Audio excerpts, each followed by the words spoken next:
ጀግናና ተቆርቋሪ እየመሰሉ በየሚዲያው እየመጡ ነገር ግን ሂደቱን ደግሞ ሲያደናቅፉ ሲጎትቱ ቆይተዋል። ይህንን አድርገው ወደ አዲስ አበባ ከከተሙ በኋላ ደግሞ አዲስ አበባ ሆነው ከቁጥጥራቸው ውጪ ሲወጣና የአፋብንን መመስረት ሊያስቀሩት እንደማይችሉ ሲረዱ ተግተልትለው ወደ ጨፌ ኦሮሚያ ሄዱ። አዲስ አበባ ከነሽመልስ አብዲሳ ጋር ለጊዜው ጥሬ አንድ ሁለትም ሶስትንም ቀን የግመልም የጥጃም የበሬም የበግም የተሰጣቸውን ስጋ ሲበሉ ከረሙ። ብዙ ሳይቆይ ያ ወደ ዳቦ ተቀየረ። ኮሎኔል ፋንታውን የተወለወለች መስላ ነበረ። አሁን ተመልሳ እንደገና ፀሐይ ብቅ እንዳለበት የጠዋት ጤዛ እየተወለገች ነው ተመልሳ። እነ ማስረሻ ሰጤ እንደዛው በተመሳሳይ ክብራቸውን ብኩርናቸውን በምስር ወጥ ይሸጡ እነ ኢያሱ አባተ የህሊና ተጠየቅ እያሳደዳቸው መግቢያ መውጫ ያጡ አካላት ናቸው። እንዲህ ያሉ በሂደት ውስጥ ጨካኝ የሆኑ ለገዛ ህዝባቸው የማይራሩ አካላት እና ለከፈላቸው የሚገዙ አካላት ስምሪት ይሰጣቸዋል። ኢህአፓ እንዲህ ያለ ፈተና የገጠመው ይመስለኛል። ለዚህም ነው የምርጫው ሂደት የመጨረሻ ምዕራፍ ላይ የተወሰኑትን ኃይል በማሳደም ፓርቲው በእርስ በራሱ ውዝግብ ውስጥ ገብቷል የሚል መልክ እንዲይዝ ለማድረግ ነው የተሞከረው። የብሔራዊ ደህንነት የሚባለው ተቋም ኢንሳ ወዘተረፈ የሚባለው ተቋም ዋነኛ ስራቸው እንደዚህ ነው። አንደኛው ፓርቲዎቹ እርስ በራሳቸው የሚጣሉ የሚጋጩ በማስመሰል የውስጥ ንትርክ ያለባቸው በማስመሰል በህዝቡ ውስጥ ትንሽም ቢሆን እንደ ተስፋ ያዩአቸውና እነዚህ ጥሩ ተሟጋች ነው ያሏቸው አካላት ወዲያውኑ በህዝቡ አመለካከት ተስፋ ቆርጦ እንዲህ ነው እንደ መጨረሻቸው እንዲሌ ማድረግ። አሁን በዛሬው ዕለት የማህበራዊ ሚዲያ ካምፔን ከተከፈተባቸው አንዱ ለምሳሌ ለረጅም ጊዜ እንደምታውቁት ጠንከር ያሉ ድርጅቶች ከሚባሉት እናት ፓርቲ አንዱ ነው። ዛሬ ሊቀመንበሩ የፓርቲውን ገንዘብ ይዞ ሸሸ፣ ከዳ፣ አመለጠ የሚል ዜና ነው እያራገቡ ያሉት። ወደ ዘ ፋክት ይዞ ሄዶ ሊሆን ይችላል እንደ ሰው እንደ ግለሰብ አገዛዙ የበለጠ በተሻለ ገዝቶት ሊሆን ይችላል ወይ አስጊ ሁኔታዎች አሉ ብሎ ትቶ ሸሽቶ ሊሆን ይችላል። ምንም የታወቀ ነገር በሌለበት የተለየ ጥንቆላ ሊሆን ይችላል። ዝም ብሎ የሚባሉ ነገሮችና ነገር እስከሚጠራ ጥቂት መቆየት ያስፈልጋል። የሆነ ሆኖ ግን እናት ፓርቲ ጠንከር ያሉ ግን በኦርቶዶክሳውያን ተሰባስበውበታል የሚል ውንጀላ ይቀርብባቸው ስለነበረ ነጻነት የሚባል ደግሞ እነ አህመዲን ጀበል የመሰረቱት የፖለቲካ ድርጅት አለ። በርከት ያሉ እስልምና እምነት ተከታዮች አሉበት። እነዚህ ኃይሎች የእናት ፓርቲ ከገዢው ፓርቲ በላይ የሚያሳስባቸው እናት ፓርቲ ነበረ። ይሄ ሲታይ እውነትም ኦርቶዶክሳውያን ይበዛሉ ማለት ነው የሚል ጥያቄ እንድንጠይቅ የሚያደርግ። ምክንያቱም እነ አህመዲን ጀበል እንቅልፍ የሚያጡት እነ ሙጂን አሚኖ እንቅልፍ የሚያጡት በዚህ ምክንያት ሰፊ ርብርብ በማድረግ እናት ፓርቲን አናቱን ቀጥቅጠው ኢንፍልትሬት እንዲደረግ አድርገው የገነነ ስሙን ወዲያውኑ እንዲሟሸሽ እንዲከስም ለማድረግ የተደረገ ጥረት አለ። ምህዳሩ ላይ በዋነኛነት ቦልድ ሆኖ የሚታየው ፓርቲ እንቅስቃሴው ጥላ እንዳጠላበት ወይም ግርዶሽ እንዳየንበት ግልጽ ነው። አሁን ደግሞ ከዚያ በኋላ ትንሽ ወጣ ያለው ኢህአፓ ነው። ኢህአፓም ትንሽ ቦልድሊ ደመቅ ካለ በኋላ አሁን በምርጫ ሂደት ላይ እንዳልኳችሁ ክርክር ውስጥ እንዲገባ ከተደረገ በኋላ በዚህ ምርጫ ሂደት እንሳተፍ የሚል አብላጫ ድምፅ ይዟል። ግን 3 ቀን ይጠብቃል ተባለ። መላመት ያልኳችሁን ላንሳላችሁ። የአብይ አገዛዝ ከዚህ ምርጫ ጋር በተያያዘ ምናልባት የአፍሪካ ህብረት ታዛቢዎች በነሁሩ እየተመሩ መጥተው ታዛቢ እንሆናለን ያሉት ፕሪኤሌክሽኑ ወይም ቅድመ ምርጫ ምንም ያዩትም የታዘቡትም ነገር የለም። የምርጫ ውድድሩ እንዴት ነበረ? ስንት ፓርቲዎች ይናሉ? የምርጫ ቀጠናዎች አስቻይ ሁኔታ አለ የለም ወይ? ምንም ያዩት ነገር የለም። የተቃዋሚ ድርጅቶች አንዳቸውንም አላነጋገሩም። ሲቪል ማህበራትን አላነጋገሩም። ሰው ለፍሰ ሰደን መጥተው ሪኮግኒሽን ሰተን እንሄዳለን ቢያንስ ቀደም ብሎ የምርጫ ሂደቱን ለመታዘብ የሚያስችል ሂደት ፕሪኤሌክሽን ወይም ቅድመ ምርጫ የነበረው ሁኔታ ለማየት ኦብዘርቭ ለማድረግ የሚያስችል አንድም አይነት ግራውንድ አልነበረም። በመሰረቱ በአገሪቷ ውስጥም ተወዳዳሪው ብቻውን አብይ አህመድ ነው። ሌላው እነዚህ የምርጫ ታዛቢዎች አፍሪካ ህብረት ወዘተረፈ ከመጡ በኋላ ለምርጫ ለመታዘብ መጥተው እንደሆነ ማለቴ ነው ከገቡ በኋላ ስለ ምርጫው ለማወቅ ከፈለጉ ምንም ኦብዘርቭ የሚያደርጉት የሚታዘቡት ነገር የለም። ስለ ምርጫው ለመረዳት አብይ ያሰማራቸው ነቢያትና ፓስተሮች አብይ ስንት ዓመት እንደሚገዛ ምርጫውንም እንዴት እንዳሸነፈ ከምርጫው በፊት ቀድመው እንዲያውጁ ተልእኮ የሰጣቸው አካላት ስምሪት ወስደው የሚሉትን ማዳመጥ ከበቂ በላይ ነው። ቀደም ሲል በሚዲያ ባጋለጥነው መሰረት እኛም ከዓመት በፊት የተደራጀው ቡድን አጋልጠናል። አማራ ክልል እነማን በፎቶግራፍ በምስል አምጥተን የት እንደተደራጁ፣ ምን አይነት ተልእኮ እንደተሰጣቸው፣ እንዴት የምርጫ ሂደቱ እንደሚያጭበረብሩ በዝርዝር አንስተናል። ሰሚ ለሆነ ጆሮ ላለው ይሄንን አረጋግጠን አቅርበናል። ምንም ባክ ኤንድ ፎርዝ ወደ ኋላ ወደፊት የሚያሰኝም ነገር አንዳችም ነገር የለም። ግልጽ ፊት ለፊት ያለ እውነታ ስለሆነ ማለት ነው።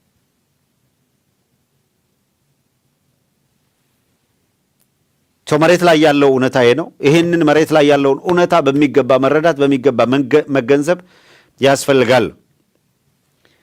ይሄ የምርጫ ሁኔታ በፈለጉት መንገድ እነሱ ባሰቡት መንገድ ለማወጅ ካልሆነ በቀር ውጤቱ አስቀድሞ ተሰልቶ እንኳን ከገዢው ከተቃዋሚው እነማን ፓርላማ መግባት እንዳለባቸው እነማን የአዲስ አበባ ምክር ቤት እንዳለባቸው ተወስኖ ሊስት ተደርጎ ሊስቱ ተሰጥቷቸው አልቋል። ይሄንን ያለቀ ሁኔታ ሌጂቲሜሲ እውቅና ለመስጠት የሚመጣ የአፍሪካ ምናምን ቡድን ከወዲሁ ማሳሰቢያ ሊሰጠው የሚገባው በውጭ ያላችሁ የአማራ ማህበራት በሀገር ውስጥ ያሉት ምንም ማድረግ ስለማይችሉ አትሊስት በውጭ ያላችሁ የአማራ ማህበራት ሲቪክ ማህበራት በማናቸውም ፎርም የተደራጃችሁ የኢትዮጵያ ጉዳይ ይገደናል የምትሉ አካላት በዚህ 2 እና 3 ቀናት ውስጥ በቀጥታ ለአፍሪካ ህብረት ደብዳቤ በመላክ እንዲህ ላለው ወንጀል ተባባሪ መሆኑን ለታሪክ ሆነ ሪከርድ ቢያንስ እንዲቀመጥ የማስ የሆነ እንቅስቃሴ ማድረግ ያስፈልጋል። አፍሪካ ህብረት የሚባለውን ስብስብም ማውገዝም ዓለምም ይሄንን ሁኔታ እንዲረዳ ማድረግ ያስፈልጋል። ይሄንን ሂደት በሰብሳቢነት የሚመሩት አካል የኬንያ ተወላጅ ናቸው።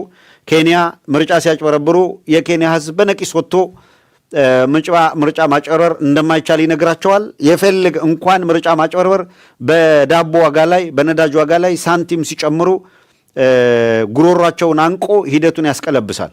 ኢትዮጵያ ውስጥ አሁን እንደዛ ማድረግ የሚቻልበት ሁኔታ የለም። የማህበረሰቡ የትግል እሳቤ ልምድና ሁኔታ ያንንም የፈቀደ አይደለም።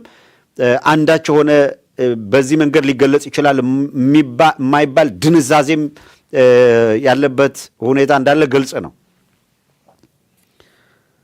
የኬንያ ህዝብ ይሄ የነሱ ሰው በኢትዮጵያ ያለ አምባገነን የበለጠ እድሜ ለማራዘምና በሌላ እልቂት ለማምጣት የሚያደርገውን ጥረት ለማጀብ እየተንቀሳቀሰ ስለሆነ በኬንያ ውስጥም በከፍተኛ ሁኔታ ይሄ ሰው እንዲወገዝ በማድረግ ረገድ ሚዲያዎች በተቀናጀ ሁኔታ ጥረት ቢያደርጉ ጥረት ማድረግ ቢቻል አሁን በጣም ባረባ ነገር የጢባ ጢቤ ለመጫወት እዛና እዚህ ከማለት እንደ ትዊተር ስፔስ የመሳሰሉት አሁን ቱ ቢ ኦነስት የትዊተር ስፔስ ሚና ይሄ ነው የሚባል ትርጉም ያለው አይደለም። እንደምታውቁት በአብዛኛው ከትዊተር ላይ ባክ አድርጓል።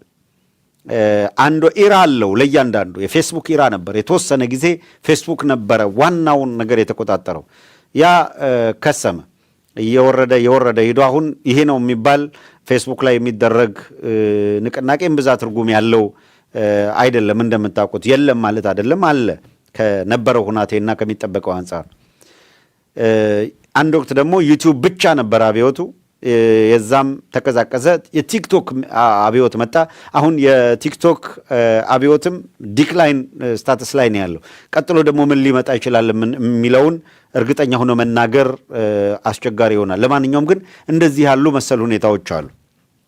ስለዚህ በተገኘው አማራጭ በዩቲዩብም በትዊተርም በቲክቶክም በማናቸው መልኩ የሚደረጉ እንቅስቃሴዎች በሙሉ የአፍሪካ ህብረት በኢትዮጵያ ውስጥ እያደረገ ያለውን ነገር የሚያወግዝ መሆን አለበት። አሁን በየስቴቱ በሁሉም በአውሮፓም እየተካሄዱ ያሉ ሰልፎች እዛ ላይ ማተኮር አለባቸው። የአፍሪካ ህብረት ወኪል ጽህፈት ቤቶች ወይም ቆንስሎች በያሉበት ሁሉ ተቃውሞ ማሰማት ያስፈልጋል። አቴንሽን እንዲስብና ነገሩን ሪኮንሲደር እንዲያደርጉ በጥንቃቄ እንዲያዩትም የሚያስገድድ ነው። ኬንያውያንም አይ ቲንክ በዚህ ተባባሪ ነው የሚሆኑት። የነሱ ሰው እንደዚህ ያለ የወንጀል ድርጊት ላይ የተሳተፈ መሆኑን ሲያውቁ ኬንያውያን በጣም በጣም የታወቁ አብዮተኞች ናቸውና እንደዛ ማድረጉም ጠቃሚ ይመስለኛል። ብቻ በአማራ የትግል አውድ ውስጥ ያላችሁ የሲቪክ ማህበራት፣ ሌሎችም ትልቅ ፖቴንሻል ትልቅ ኃላፊነት ያለባችሁ ወቅት ነው የሚል እምነት አለኝ። ይሄንኑ ለማለት እወዳለሁ። እንደው እንደ ማሳሰቢያ ብንወስደው ብንተጋገዝ ብንደጋገፍና ሰፋ ያለ እንቅስቃሴ ማድረግ ጠቃሚ ይሆናል። ትግል ነው። የትግል አንድ ክፍል አንድ አውድ ተደርጎ መወሰድ ይኖርበታል። ከአገዛዙ አንጻር ከኢህአፓም አንጻር ያነሳውላችሁ ምናልባት ይሄ የአፍሪካ ህብረት የሚባል ቡድን ሰኞ መግለጫ ይሰጣል ወዘተረፈ ወደሚል እየሄዱ ስለሆነ አይ ፕሮባብሊ የነ አብይ አህመድ እችን ጀስት አንደርላይን አድርጓትና ማርክ ተደርጋ ትቀመጥ። እቺ ማርክ ተደርጋ ትቀመጥ። የዛሬ ዕለተ ረቡዕ ፕሮግራም ነው። በዛሬ ዕለተ ረቡዕ የቀረበ ያለው ፕሮግራም በማስታወሻ ያዙት። ምናልባት አንድ ቀን ይህንኑ ፕሮግራም መልሰን የምናዳምጥበትና ይሄ እውነታ ነው የምንልበት ይመጣል። በቅርቡ የአብይ አህመድ አገዛዝ ከቅሊንጦም አባ ሳሙኤል አካባቢም ካሉ የወህኒ ቤቶች የህሊና ወይም የፖለቲካ እስረኞችን በልዩ ሁኔታ ድንገት ባልታሰበ ሁኔታ በአመሻሽ ላይ ማስወጣቱን ተከትሎ ከፍተኛ መደናገጥ ተፈጥሮ ነበር። በወላጆችም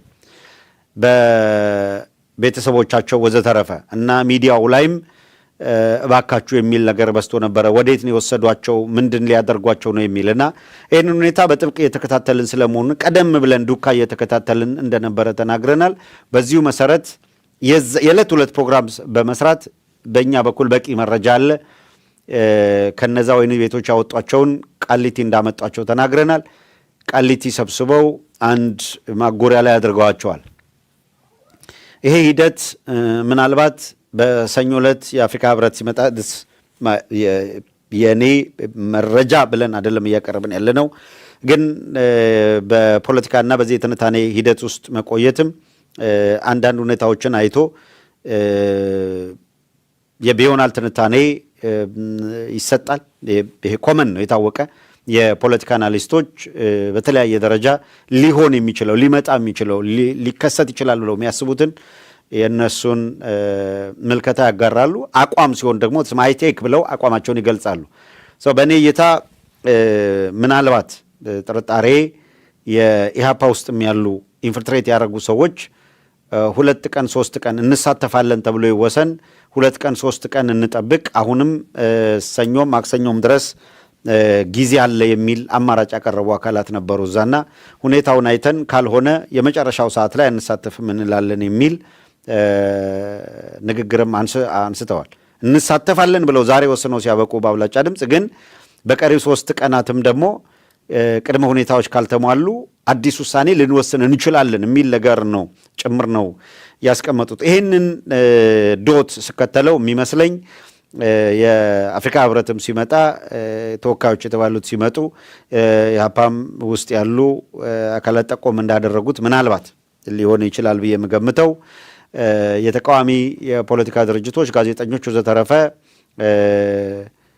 ለሰላሙ ሲባል ለእንትኑ ሲባል እንደዚህ ሲባል ለምህዳሩ ሲባል እንደ ቅድመ ሁኔታ ተጠይቆም ስለነበረ ይሄን ለማሟላት ፈተናቸዋል የሚል ነገር አድርገው የተወሰኑ የሚታወቁ በወንጀል የሚታወቁ እስረኞችን በመፍታት እነሱን ልክ የዴሞክራሲ ምህዳር እንዳሰፉ አድርጎ የአፍሪካ ህብረት ተወካዮች ሲመጡ ይኸው የተቃዋሚ ፓርቲዎችን ወይም ጋዜጠኞችን አስረዋል የሚባሉትን ፈተን ምህዳሩን አስፍተናል የሚል የምርጫ ሆይሆይታ ኳኳታ ሊያሰሙበት ይሞክሩ ይሆናል ብዬ አስባለሁ። ይሄ ከተደረገ ኢህአፓ ውስጥም ያሉ አካላት ይኸው በቅድመ ሁኔታው ተሟልተዋል፣ እስረኞች ተፈተዋል፣ ስለዚህ ወደ ምርጫው እንገባለን ወደሚል እና ተሳትፈው የአብይ አህመድ ፔስ ሜከር ሆነው አሯሩጠው ምርጫ ተካሂዷል ወሚል መግለጫ ሊሰጥ ይችላል።